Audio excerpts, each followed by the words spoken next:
Saudara sekalian, hari ini KPU telah mengeluarkan pengumuman resmi yang hasilnya dalam versi KPU telah kita dengar bersama. Tapi dalam sebuah pemilihan, proses itu tidak kalah penting daripada hasilnya. Pak Anies dan Proses pemilihan itu penting untuk dipastikan terbuka, adil, jujur, bebas dari berbagai macam tekanan. Untuk apa? Untuk menjamin bahwa semua suara yang memenuhi syarat akan didengar dan akan dihormati. Versi KPU gimana toh maksudnya?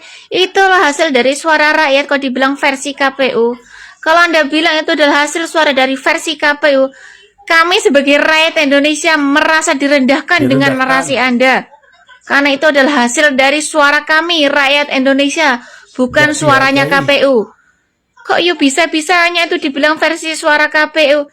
Itu suara kami, rakyat Indonesia. Kenapa kalian tidak terima dengan hasil suara dari kami? Hei, kenapa?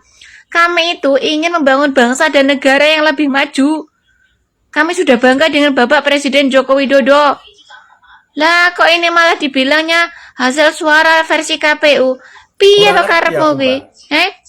Malah nggak terima. Mau begini, mau begitu. Kalau kami rakyat Indonesia nggak terima dengan kelakuan Anda, bagaimana? Jal, mikir. Bahasa apa lagi Bapak keluarkan itu loh? Udah diketapkan kan dari KPU bahwa Pak Prabowo sama Mas Gibran sudah jadi Presiden Indonesia dan Wakil Presiden Indonesia. Sudah segala sesuatunya sudah ditetapkan. Keputusannya bahwa presiden terpilih 2024 sampai 2009 itu adalah Pak Prabowo sama Mas Gibran. Apa lagi? Muter-muter Bapak cakap kayak baling-baling bambu Bapak. Bapak itu nggak malu apa sama caleg-caleg yang gagal itu? Orang itu aja legowo. Ketua partai Bapak sendiri dong mengucapkan selamat dan menerima hasil keputusan. Dari hasil keputusannya KPU bahwa presiden terpilih itu Pak Prabowo, wakil presiden terpilih itu Mas Gibran. Apalagi ini bulan puasa Pak, janganlah membuat rakyat Indonesia ini berdosa mengetik video Bapak aja gitu loh. Saling memaafkan, saling legowo. Udah, kalau memang ada nggak ada kecocokan, memang ada kecurangan di MK nanti digugat Pak di MK. Kemarin pun udah ada dikasihkan sidang dari KPU. Kalian saksi-saksi kalian nggak bisa menunjukkan bukti banyak tentang kecurangan kalian, cuma katanya.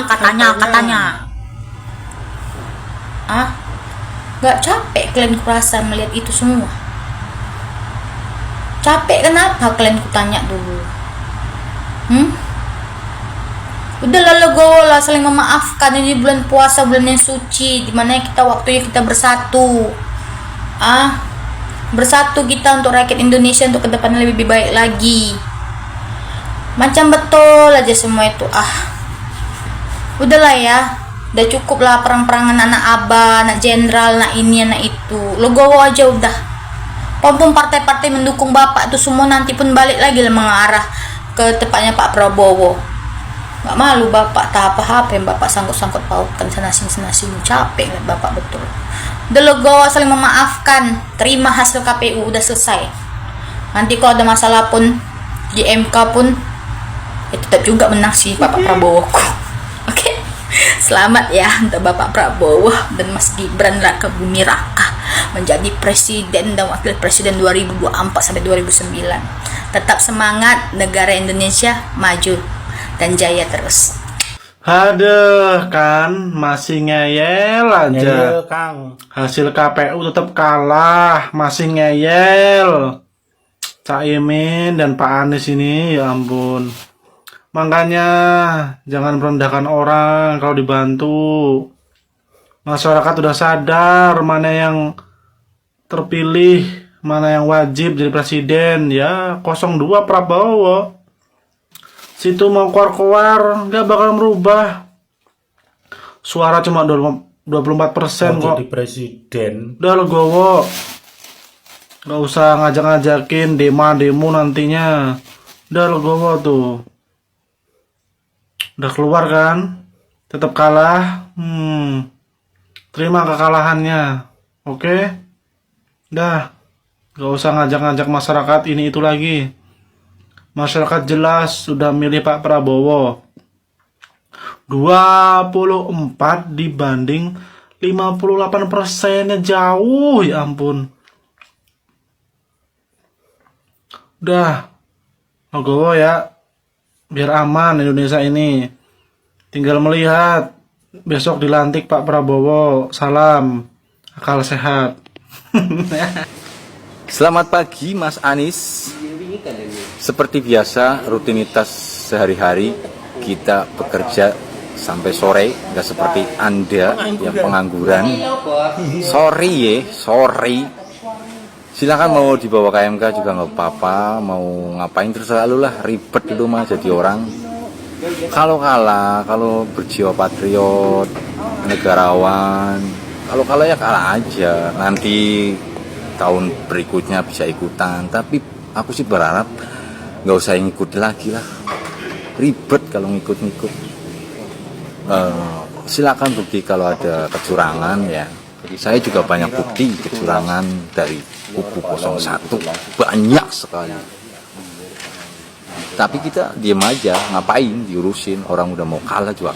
Nih Sanis, setelah kemarin gerombolan Anda berteriak-teriak menghina presiden, menganggap pemerintah melakukan kecurangan, menuduh Bawaslu dan KPU serta aparat sebagai pihak yang tidak netral. Sekarang Anda mengajukan gugatan ke Mahkamah Konstitusi sebagai langkah konstitusi Anda sesuai dengan hukum yang berlaku. Nah kalau begitu kenapa kemarin Anda atau kelompok Anda melakukan hal-hal seperti itu dengan menggerakkan massa, berdemo di depan Bawaslu, KPU, serta DPR, mencaci kesana kemari di bulan yang suci ini? Bukannya mengikuti peraturan dan perundangan yang sudah ada. Jangan-jangan besok kalau di MK gugatan Anda ditolak atau hasilnya tidak sesuai dengan ekspektasi Anda, bisa jadi Anda menarasikan bahwa MK tidak netral, kacung pemerintah atau di bawah tekanan pemerintah. Itu adalah sangat tidak fair sekali, Mas Adi. Lah begini kok disebut Imam Mahdi. Imam Mahdi kok kalah sama Prabowo. Bagaimana mau melawan Dajjal? Salam waras, saudara-saudara. Salam damai Indonesia, yes. Mas. Yes. Nah, wang Anies sih kak kalah bae nis. Jangan nak ngomong curang, penyimpangan, ngai kak. Awak wang hebat, wang pendidikan, lewa model itu. Dengelal lah gawe nggak model itu tuh. Gawe nggak tuh memecah belah umat bae nggak tuh, membuat kerusuhan. Mak mana nggak kak? Itu bukan contoh yang baik. Ngomong-ngomong omon nggak tuh. Seharusnya legowo nih, legowo. Kalah ya kalah aja. Kalau ada kecurangan, bawa ke KPU. Gitu toh. Gak usah ngomong-ngomong. Pendukung kau ini anarkis, Anies. Demo terus. Hasil nggak ada. Prabowo yang jadi salah. Ya Pak, saya sangat setuju dengan statement Bapak seperti ini. Tapi Bapak juga harus tahu bahwa hasil yang disampaikan oleh KPU itu sudah melewati proses yang begitu panjang, bukan tanpa proses. Masa iya Bapak nggak tahu, atau pura-pura nggak tahu, atau nggak mau tahu? Aduh Pak, terima aja Pak, lego lah Pak. Semoga Bapak sehat selalu dan jadi lebih baik. Versi quick count udah, versi real count udah, versi apa lagi? Izin state siap, Pak Anies. Pak Anies, semoga Pak Anies legowo lah menerima kenyataan kan, ya kan. Jadi semoga Pak Anies ikhlas menerima kenyataan. Sedangkan Pak Surya Paloh juga kan udah memberi selamat Pak atas kemenangannya Pak Prabowo, ya kan. Jadi Pak, orang yang ikhlas itu lebih mulia Pak. Orang yang bisa menerima kenyataan itu orang mulia Pak. Jadi mudah-mudahan Pak Anies bisa menerima kenyataan bahwa rakyat Indonesia ini benar-benar memilih Pak Prabowo ya Pak. Jadi Pak Anies yang sabar-sabar Pak. Siapa tahu entah ada pemilihan lain Pak. Apa pemilihan jadi apa kan masih banyak peluang untuk cari. Pak Anies, bisa nggak sih Pak kalau misalkan mengucapkan selamat kepada Prabowo atas hasil rekapitulasi KPU dan dimenangkan oleh Pak Prabowo, gitu aja dulu Pak. Kalau misalkan ada kecurangan yang kata Bapak akan dibawa ke Mahkamah Konstitusi dengan membawa data-data yang sekarang dikumpulkan tentang kecurangan-kecurangan pemilu, ya silahkan saja. Bisa saja kan Bapak bilang dulu selamat kepada Pak Prabowo atas kemenangannya di rekapitulasi KPU. Itu Pak, dari kecamatan, dari kabupaten, dari provinsi, itu ada setiap kecamatan, kabupaten, provinsi itu ada saksi-saksi yang dihadirkan dari tiap paslon 01, 02, 03 itu kan. Nah, kenapa sih nggak bisa bilang gitu? Berat banget kayaknya. Ya, makasih Pak.